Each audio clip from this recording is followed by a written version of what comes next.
Venez vous relooker chez Luminel. Salon de beauté Luminel vous présente le journal.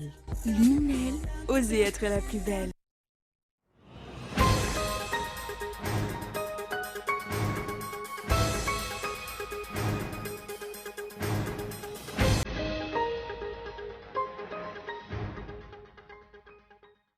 Vindicte populaire, lynchage, arrestation sommaire, détention arbitraire. L'état de droit n'est pas respecté à Madagascar selon le GEPIM.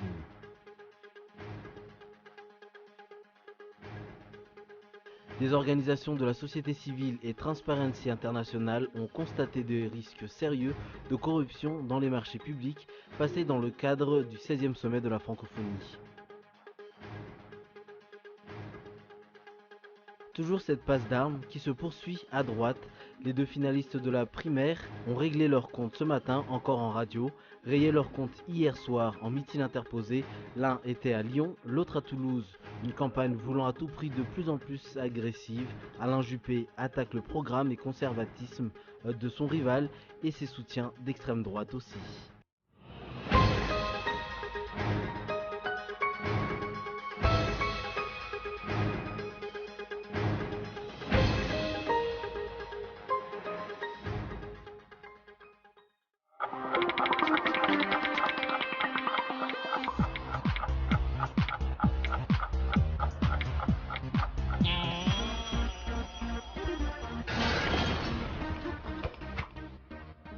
Sous l'égide de la Fédération Malagasy des sports auto, le club SRK vous présente le Trophée international de karting 2016. La dernière compétition de karting pour cette année, un rendez-vous très attendu pour une confrontation entre l'élite étrangère et l'élite nationale, le 26 et 27 novembre 2016 sur le circuit Total Karting Imirtiatusk. Alors venez nombreux et supportez vos favoris pour cette dernière étape hors championnat. Sponsor officiel, Total Madagascar.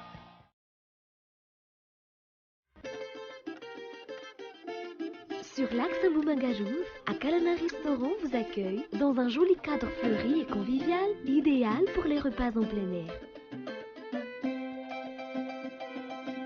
Avec une terrasse offrant une vue imprenable sur la colline, Akalana propose des mets malagasy, de succulentes grillades et d'autres spécialités. L'endroit propose aussi différentes distractions, la pétanque, le ping-pong et divers jeux de société. Enfin, le local peut accueillir les anniversaires, fiançailles, baptêmes et diverses réunions. Akalan, mapa fichanma Malagasy.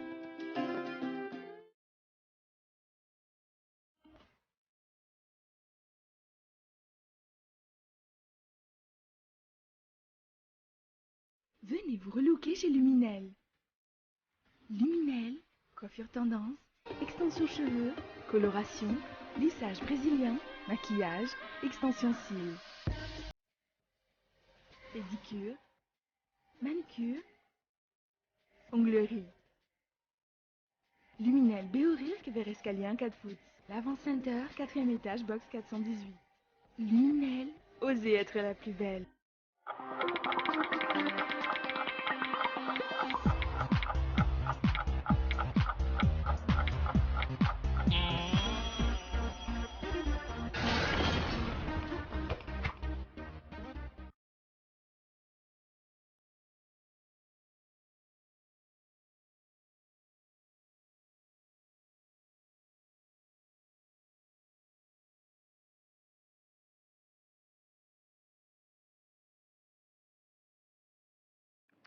Bonsoir et bienvenue si vous nous rejoignez. À la une de l'actualité nationale aujourd'hui, vindicte populaire, lynchage, arrestation sommaire, détention arbitraire.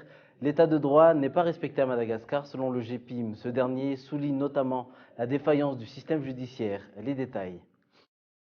Vindicte populaire, lynchage, arrestation sommaire, mandat d'arrêt confus, détention arbitraire, imprécision autour de la notion de flagrant délit. Plusieurs événements qui se sont déroulés ces derniers temps témoignent de l'absence de l'état de droit dans le pays selon le GEPIM. À commencer par l'affaire Somaman. 5 des leaders du mouvement de contestation de l'exploitation aurifère de cette localité ont été arrêtés le 29 septembre dernier. Ils ont été accusés d'atteinte à l'ordre public alors que la manifestation était avant tout pacifique. Il a fallu d'ailleurs attendre un mois plus tard, après le rapport émis par le rapporteur spécial des Nations Unies, John H. Knox, à l'issue de sa mission pour que le traitement de l'affaire se soit accéléré. Le cas du sénateur Lilisson René de Roland illustre tout aussi bien cette défaillance du système judiciaire, poursuit le GEPIM. Le parlementaire, après une intervention sur les ondes d'une station de radio privée de la capitale, le 25 mai dernier, appelant à une ville morte, a été frappé d'une perquisition à son domicile le lendemain. Bien évidemment, une initiative qui n'a pas tenu compte de son immunité parlementaire. L'existence d'un mandat d'arrêt à son encontre et d'une levée de son immunité parlementaire avait été évoquée, mais jusqu'à maintenant, ce n'est pas le cas. Et depuis, le sénateur Lilisson René de Roland reste dans le collimateur du régime. Cet élu est, rappelons-le, frappé d'interdiction de sortie du territoire depuis le 24 mai. Le GEPIM relève en outre d'autres illustrations de la défaillance du système judiciaire, comme les vindictes populaires ou les lynchages dont les auteurs demeurent jusqu'ici non arrêtés. Ce fut le cas récemment à Mananzar et à Mampkouni. Le manque de confiance en la justice demeure un point important à voir de près par le régime selon le GEPIM. Un régime qui a promis depuis janvier 2014 de respecter l'état de droit et l'équité de la justice.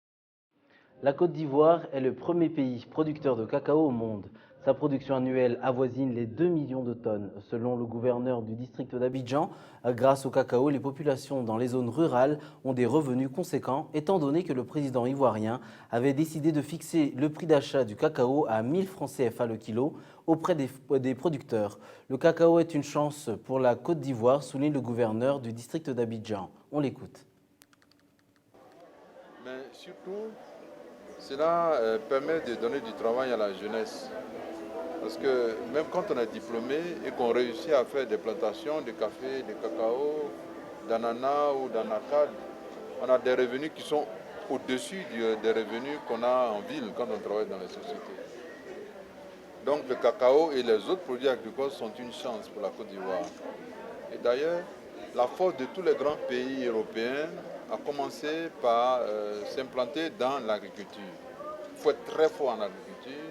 Une fois que la population prend goût à la culture, cela développe les services, on peut développer des industries, on peut développer le transport, on peut développer les nouvelles technologies d'information, on peut développer beaucoup d'autres choses dans l'industrie de transformation. Donc le cacao est une chance pour la Côte d'Ivoire, une chance pour les pays africains qui le produisent. Et nous devons améliorer simplement le taux de transformation sur place. Une fois que cela sera fait, il y aura beaucoup de chocolat made in Côte d'Ivoire. Des organisations de la société civile et Transparency International ont constaté de risques sérieux de corruption dans les marchés publics passés dans le cadre du 16e sommet de la francophonie. Sur 107 marchés publics qu'elles ont évalués, 62% présentent un danger sérieux de corruption. Le processus dans lequel s'est déroulée la passation de ces marchés est particulièrement critiqué. Les détails avec Ounna Sain. Transparency International et une vingtaine d'organisations de la société civile attirent l'attention des autorités étatiques et celle de l'Organisation internationale de la francophonie sur les dysfonctionnements qu'elles ont constatés au niveau de la passation des marchés publics du 16e sommet de la francophonie. Elles ont entrepris une évaluation systématique et objective de 107 marchés publics qui représentent un budget de 25,6 milliards d'ariars passés dans le cadre de la réalisation de ce sommet sur la base d'une méthodologie d'analyse basée sur 10 indicateurs. L'évaluation a permis la construction d'un indice de risque de corruption dans les marchés publics. L'application de cet indice de risque de corruption dans les marchés publics montre que 62% de ces marchés présentent un danger sérieux de corruption selon ces OSCS, compte tenu du processus dans lequel s'est déroulée la passation de ces marchés. D'après ces dernières, pour près des 2/3 des marchés, seuls 1 ou 2 prestataires ou fournisseurs ont candidaté à leur obtention. Un chiffre qui démontre une absence évidente de mise en concurrence effective. Elle remarque également que dans plusieurs cas constatés, le montant du contrat final dépasse largement le montant estimatif initial. C'est le cas par exemple du dîner officiel du sommet de la francophonie qui a été attribué à un soumissionnaire unique pour un montant de 297 millions d'ariars, alors que le montant du budget initial estimé était seulement de 189 millions d'ariars. Pour plusieurs marchés, souligne par ailleurs COSCS, une seule entreprise a candidaté à l'appel d'offres qui lui a, de fait, été attribué d'office. Ces organisations de la société civile expriment ainsi leurs craintes sur l'utilisation qui sera faite des matériels achetés pour le sommet de la francophonie une fois celui-ci réalisé. Elles s'interrogent sur la ou les sources de financement des marchés publics et sur les montants totaux de ces derniers. Par ailleurs, elles s'interrogent aussi par rapport au faible nombre de soumissionnaires à ces marchés, malgré les opportunités économiques certaines qu'elles représentent pour les opérateurs économiques nationaux. Ces OSCS ont tenu hier et aujourd'hui un atelier de formation et d'échange sur le thème des marchés publics à Madagascar. Atelier durant lequel elles ont exigé l'application de la législation par les autorités nationales pour la passation des marchés publics. Elles ont envisagé parallèlement la mise en place d'un observatoire indépendant des marchés publics constitué de la société civile au sens large. Après la réunion du Conseil permanent de la francophonie qui s'est tenue hier, place à la synthèse de toutes les résolutions qui ont été prises dans le cadre de la conférence qui se tient aujourd'hui et demain. D'autres sujets y seront également débattus selon le porte-parole de la secrétaire générale de l'OIF. Les explications. C'est une conférence évidemment qui va se tenir sur 2 jours, donc aujourd'hui et demain. Conférence au cours de laquelle seront discutés différents thèmes qui touchent l'espace francophone, bien sûr, que ce soit en matière de diplomatie, en matière de politique, en matière économique. Et c'est une conférence également qui reprendra les différentes résolutions, les différentes discussions qui ont eu lieu hier lors du Conseil permanent de la francophonie. Donc différentes résolutions qui touchent entre autres la formation professionnelle, les mariages forcés et précoces des enfants, l'économie bleue, qui touche également l'énergie propre, qui touche aussi les demandes d'adhésion de nouveaux membres. Aujourd'hui, dans le monde d'aujourd'hui, quand on parle de croissance, évidemment, parce que bon, le thème, encore une fois, croissance partagée, développement responsable. Sur le thème de la croissance, vous le savez comme moi, on vit dans un monde aujourd'hui où la croissance n'est pas nécessairement toujours égalitaire. Alors, comment est-ce que les pays et comment l'OIF souhaitent justement voir cette croissance? C'est de voir une croissance beaucoup plus égalitaire. Une croissance où on inclut les jeunes et les femmes. Une croissance qui est partagée non seulement par les gens au pouvoir, mais par tous les peuples de la francophonie. Recrudescence de l'insécurité dans le district d'Ambat-Fnanjan. Depuis le début de ce mois de novembre, les attaques de Daal se multiplient. Les demandes formulées par les élus quant à l'augmentation de l'effectif des forces de l'ordre travaillant dans cette localité sont restées sans suite. Reportage de Michael Ramarlay. Les habitants d'Ambat-Fnanjan ne dorment plus sur leurs 2 oreilles depuis des mois. Les attaques de Daal qui se soldent souvent par des morts se multiplient dans cette localité. Depuis le début du mois de novembre, plusieurs décès ont été enregistrés, selon les informations rapportées par les journalistes locaux.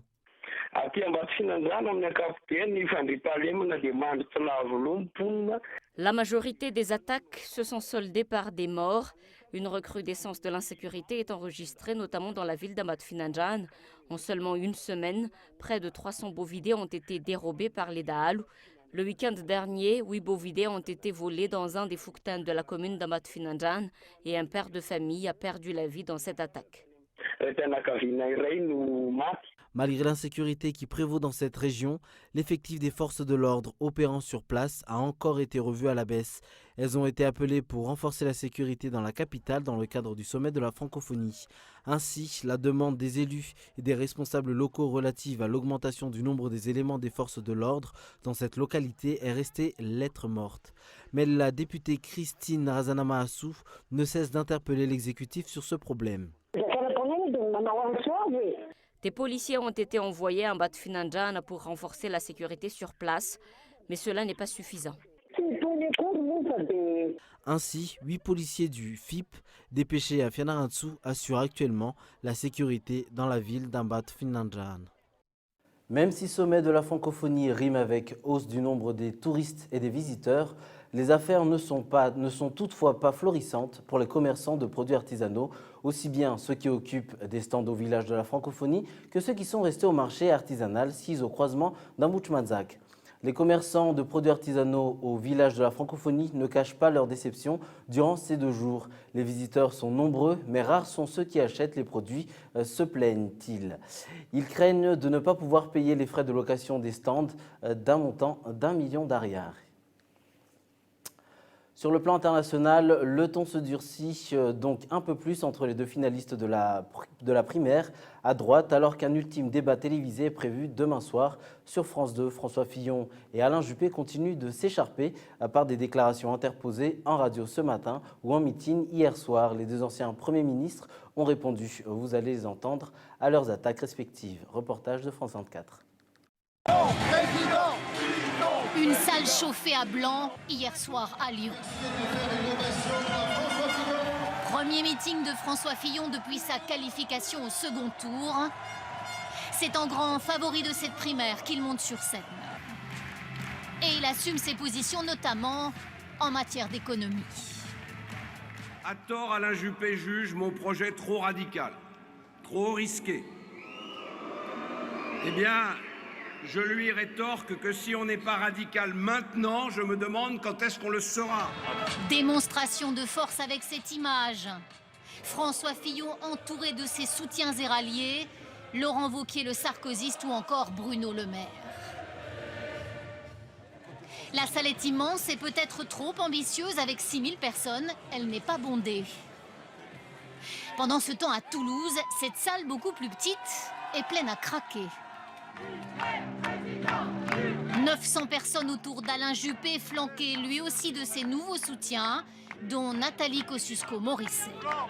Et une énorme surprise. Pour vous, Isabelle Juppé. Pour la première fois, l'épouse du maire de Bordeaux monte au créneau pour dépeindre son mari en protecteur de la nation. Il me rassure. Moi aussi, je suis inquiète. Je suis inquiète pour mes enfants, nos enfants, vos petits-enfants. Un répit de douceur avant cette attaque frontale contre François Fillon. J'observe que depuis quelques jours, d'ailleurs, les soutiens de l'extrême droite arrivent en force pour cette équipe. Une allusion au soutien de quelques anciens membres du Front National. Ce matin, François Fillon se défend. Catholique, oui. Tradit, certainement pas. Réac, certainement pas. Conservateur, certainement pas. D'ailleurs, la preuve, c'est que je veux tout changer. Donc, c'est le contraire de la définition d'un conservateur. Quasiment au même moment, Alain Juppé revient sur la polémique sur l'IVG. Donc, il a écrit que c'était un droit fondamental, puis sa position a évolué. Il était donc normal que je lui demande de la clarifier. Il l'a fait, en expliquant qu'il ne reviendrait pas dessus, dont acte. Rendez-vous désormais demain soir sur France 2 pour le dernier face-à-face. Aux États-Unis maintenant, ceux qui prenaient les promesses de Donald Trump au pied de la lettre commencent à froncer les sourcils. 2 semaines après son élection, le futur président américain continue d'assouplir ses positions clés, changement climatique, torture, immigration. Le milliardaire est en train de laisser de côté plusieurs de ses intentions, notamment celles concernant Hillary Clinton. Il n'y aura finalement pas de poursuite engagée contre l'ex-secrétaire d'État. Reportage de France 24. Le slogan était scandé dans quasiment tous les meetings de campagne de Donald Trump. Le milliardaire en avait même fait la promesse. En cas de victoire, il exigerait des poursuites contre Hillary Clinton. Si je gagne, je demanderai à mon ministre de la Justice de nommer un procureur spécial pour enquêter sur l'affaire des emails. Le milliardaire semblait alors bien déterminé à faire payer à sa rivale l'utilisation d'un serveur privé pour l'envoi de mails officiels lorsqu'elle était à la tête de la diplomatie américaine. Donald Trump n'hésitait pas non plus à dénoncer une Hillary Clinton corrompue, pointant du doigt le rôle de sa fondation. Seulement voilà, le vainqueur de l'élection présidentielle américaine a changé d'avis. Dans une interview accordée au New York Times, Donald Trump annonce qu'il n'a plus l'intention de demander une enquête. Il explique que cela diviserait le pays et qu'il ne souhaite pas non plus blesser la famille Clinton. Un changement de ton et un revirement que les soutiens de Donald Trump tentent tant bien que mal de justifier. La tradition dans la politique américaine veut qu'après avoir remporté une élection, vous laissez tomber certaines choses derrière vous. Durant la campagne, on dit beaucoup de choses, même de mauvaises, et après vous laissez tomber, afin d'unir le pays.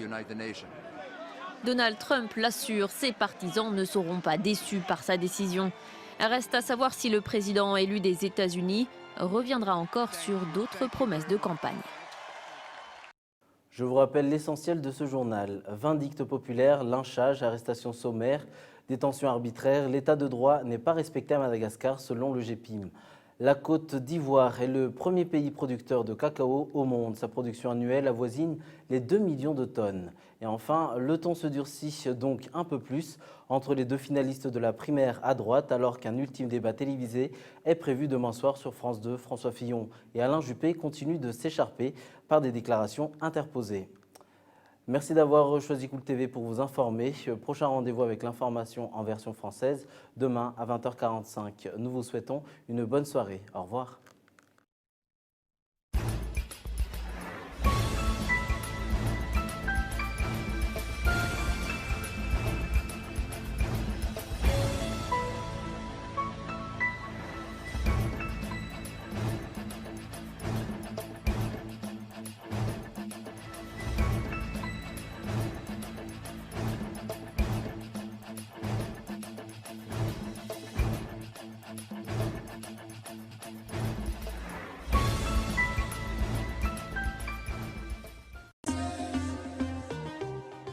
Venez vous relooker chez Luminel. Le journal vous a été présenté par Salon de beauté Luminel. Luminel, osez être la plus belle.